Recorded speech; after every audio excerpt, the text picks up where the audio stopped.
ज़रा ये वीडियो देखिएगा। देखें, आपने कहा ये चीज़ें यूथ को पता चल गई हैं। ये बेसिकली एक एको चैम्बर का रिजल्ट है कि आप ये समझ रहे हैं कि हमारी सारी यूथ जो है वो अवेयर हो गई है और अब बस इनकलाब का कल अगर एकदम से ऐलान हो जाए सारे निकल जाएंगे।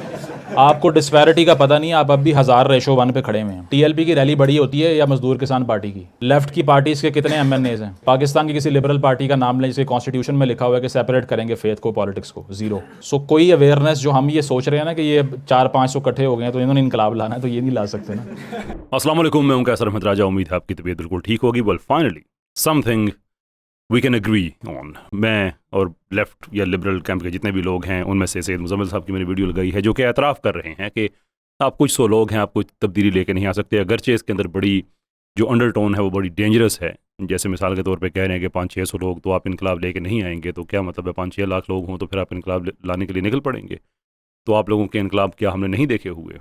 मिसाल के तौर पे जो सोवियट्स का इनकलाब था सेंट्रल एशिया में, जो इनकलाब वो लेके आए हुए थे, 25,000 मसाजिद तबाह करनी, लाखों लोगों को मौत के घाट उतार देना, इस्लाम को बैन कर देना, एथीज़म को इम्पोज़ कर देना। या सैयद मुज़म्मिल साहब के अपने जो फेवरेट हैं जनाब मुस्तफ़ा कमाल साहब अतातुर्क साहब, क्या उनका सो कॉल्ड इनकलाब हमने नहीं देखा हुआ कि जब उन्होंने टेक ओवर किया, अज़ानें बैन, इस्लाम को प्रैक्टिकली बैन, हिजाब बैन, ये सारी की सारी चीज़ें हमने देखी हुई हैं।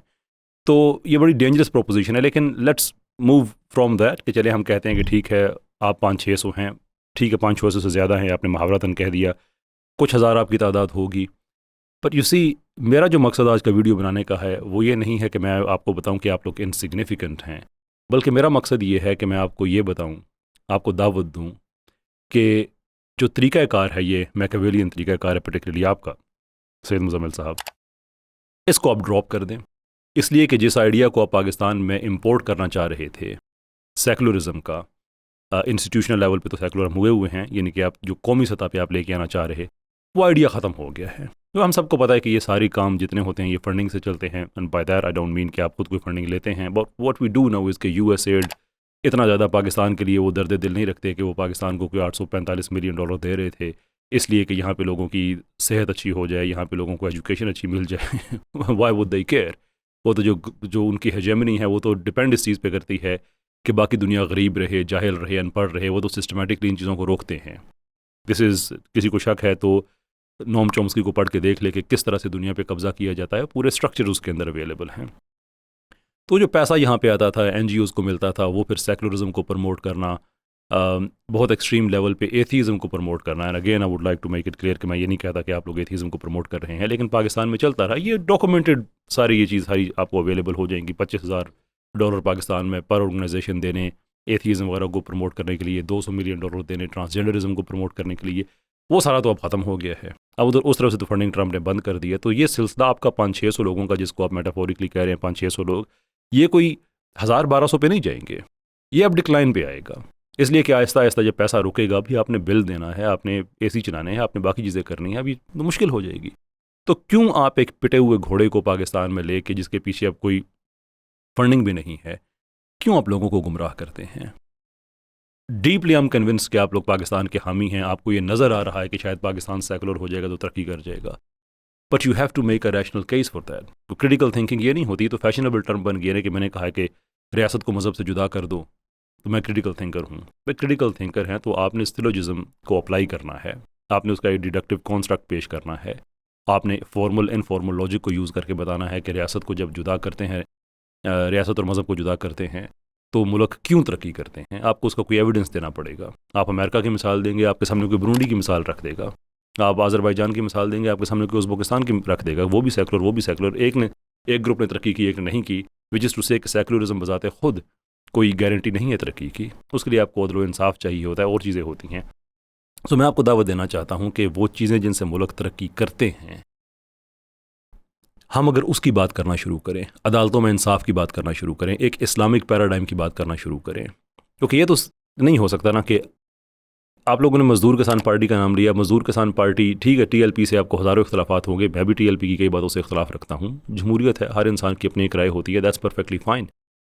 लेकिन टीएलपी बहरहाल एक सियासी एजिटेशन करने वाली पार्टी है, लेकिन मज़दूर किसान पार्टी यानी कि बाएं लार्ज जो लेफ्ट वाले हैं, वो तो इस वक्त जो सेकुलर दहशतगर्दी पाकिस्तान में BLA की सूरत में हो रही है, बाएं लार्ज उस पर वो खामोश हैं।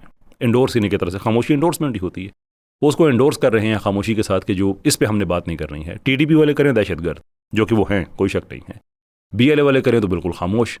तो हमें इस तरह के लोग, हमें अब जो क्रिटिकल थिंकिंग अब जो हमें रिक्वायर्ड है ना पाकिस्तान में, वो ये है कि आप लोगों को बेहतर गाइड करना शुरू करें। Study Islam yourself, not as a package of prayers, नमाज, रोज़ा, इस तरह से नहीं।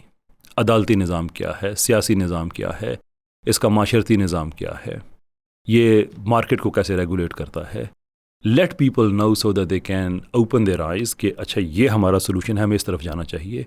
लिबरलिज्म का ज़माना ख़त्म हो रहा है, जहाँ से शुरू हुआ था वहाँ पे ख़त्म हो रहा है। मार्क्सिज्म पहले से ख़त्म हो चुका है। मज़दूर किसान पार्टी को नहीं इस चीज़ का पता कि 1991 ऑनवर्ड्स वो इररेलेवेंट है दुनिया में। कोई उनको दुनिया में नहीं पूछता, इसलिए कि वो जहाँ पे दुनिया में गए हैं उन्होंने तबाही की है। दे हैव टू थिंक कि सोवियत यूनियन तबाह हो गया, चाइना कामयाब हो गया। वजह क्या थी कि चाइना ने पॉलिटिकली तो अपने आप को कम्युनिस्ट रखा, लेकिन इकोनॉमिकली उन्होंने अपने आप को लिबरलाइज कर दिया, बिकॉज दे रियलाइज कि ये पिटा हुआ घोड़ा है भाई, इससे काम नहीं चल सकता। आज वो दुनिया की सुपर पावर बन गया है। तो आप भी वो अपने सिस्टम्स की तरफ, यानी कि जो दुनिया जा रही है, इंडिया जो है वो हिंदुत्व की तरफ जा रहा है, वेस्ट जो है वो न्यो कंजर्वेटिविज्म के रास्ते ईसाइयत की तरफ जा रहा है। तो हम क्यों दुनिया में फ़िक्री यतीम रहें कि कभी मार्क्सिस्ट बनने की कोशिश करें, कभी लिबरल बनने की कोशिश करें। हम क्यों ना इस्लाम की तरफ आएँ। इस्लाम तो, मुसलमान तो सारे हैं। कहने का मतलब यह है कि इस्लाम को एज अ सिस्टम क्यों ना स्टडी करें। तो मैं आपको दावत देना चाहता हूँ कि अगर आप इस चीज़ को एक्सेप्ट करते हैं कि आप लोग पाकिस्तान में अददी एतबार से इनसिग्निफिकेंट हैं, और जिस नज़रिए को प्रमोट कर रहे हैं वो उसकी इनसिग्निफिकेंस और बढ़ेगी, यानी कि वो ज़्यादा इनसिग्निफिकेंट होगा, वो इनसिग्निफिकेंट होगा, सिग्निफिकेंस नहीं आएगी, इसलिए कि उसके पीछे जो पूरी फंडिंग आती थी, जो इदारे बनते थे, ये वो सारा आहिस्ता आहिस्ता ख़त्म होता जा रहा है। तो व्हाट इज़ द पॉइंट कि हम फिर लोगों को मिसलीड करें। We can help you. By you we don't mean just Syed Muzammil sahab, all the other guys, कि आइए हम इस्लाम को एज अ सिस्टम सीखते हैं। आइए इस्लाम को एज अ सिस्टम सीखने के बाद लोगों को बताएं कि ये भी एक ऑप्शन आपके पास है। कम से कम ये मैकियावेलिनिज्म ख़त्म हो, because nobody, you wouldn't want to be remembered as a guy जो कह रहा है कि you shouldn't care for your children। आपको फैक्ट चेक किया जाए तो बात हमेशा झूठ निकले, वो इस्माइल हानिया के हवाले से हो, वो फ़लस्तीन के मज़ाहमतकारों का जो बजट है उसके हवाले से हो, टैबलेट्स को कॉपी कर देना, none of this is critical thinking। उसका रिज़ल्ट क्या है? एक गाली देने वाले लोगों की ब्रिगेड आपने खड़ी कर दी। आर्गूमेंट्स आप प्रेजेंट नहीं कर सकते, डिबेट्स में आप लोग आते नहीं हैं। तो देयर इज़ नो पॉइंट कि हम बार बार उसी सर्कल को दोहराते रहें कि जिसमें आप कहें कि वो देखें हम तो बड़े प्रोग्रेसिव लोग हैं लेकिन नज़रियात का दिफा नहीं कर सकते। बाय द वे 500-600 बंदा हमारे साथ है। Again I respect the fact कि वो 500-600 आप मेटाफोरिकली कह रहे हैं, आप हज़ारों में होंगे आई एम श्योर, लेकिन 25 करोड़ के सामने कुछ हज़ार भी क्या हैं जिन लोगों को आपने आर्जी तौर पर मिसलीड कर दिया, लेकिन वो तादाद भी ख़त्म होती जा रही है। अब मेरे वीडियोज़ के नीचे लोग कमेंट्स कर रहे हैं, ईमेल्स भेजते हैं, ज़ाती तौर पे आके मिलते हैं कि हमारी आंखें खुलना शुरू हुई हैं। ये लोग तो कहते थे कि रिस्पेक्टफुल डायलॉग होना चाहिए, डिबेट्स होनी चाहिए, ये जो नज़रियाती लोग हैं ये रुजत पसंद हैं, रिग्रेसिव हैं, ये बात नहीं कर सकते, गाली देते हैं, ये करते हैं, वो करते हैं। देखें हमारी लाइफ टाइम में क्या हुआ। अब हम आपसे कहते हैं कि let's have a good conversation on the camera, off the camera. Debates, या मैं डिबेट की दुनिया का बंदा हूँ, I will always say debate because that's one of the best means to learn. आप लोग नहीं करना चाहते, लेट्स हैव डिस्कशन, और वो भी सिर्फ इसलिए कि लोगों पे गलतफहमी ख़त्म उसकी हो जाए। मैं कुछ दिन पहले एक पॉडकास्ट में कह चुका था कि आप लोग हमारा कंपटीशन नहीं है। हम करोड़ों लोगों को रिप्रेजेंट करते हैं, आप कुछ हज़ार को रिप्रेजेंट करते हैं। The reason you feel vocal इसलिए कि वो कुछ हज़ार एक जगह पे कॉन्सनट्रेटेड हैं, बाकी सारे पाकिस्तान में बिखरे हुए हैं। पॉपुलैरिटी जो है अगर उसका मुकाबला करना है तो हम रजा ज़िया साहब से कहते हैं वो इलेक्शन लड़ें। दूसरी तरफ आप अपने कैंप का कोई आदमी भी है उसे कहें इलेक्शन लड़े, लग पता जाएगा। खैर इस जुमले को आप ज़्यादा सीरियस ना लीजिएगा, बिकॉज अल्टीमेटली मेरा मकसद इस वीडियो का ये है कि हम करीब आके सारे करीब आके एक पेज पे इकट्ठे हों। जैसे अभी इंडिया वाला मामला हुआ तो सारा पाकिस्तान इकट्ठा हो गया। We appreciated your work on that. By you I mean everybody, उसमें शहजाद गयास साहब भी हैं, आप भी हैं। तो ये नेशनल लेवल के इश्यूज़ हैं हमारे लिए। अगर हम रिलीजियस ग्राउंड्स पे जाते हैं वापस, that will benefit you, benefit us, benefit everybody. तो ये मेरी एक इन्विटेशन है, नाउ दैट यू नो कि आप लोगों की जो तादाद है वो सिग्निफिकेंट नहीं है, तो why not do something different. तो जो सिग्निफिकेंट पोर्शन है उनकी गाइडेंस का बेहतर तरीके से काम करें, because ultimately therein lies our solution.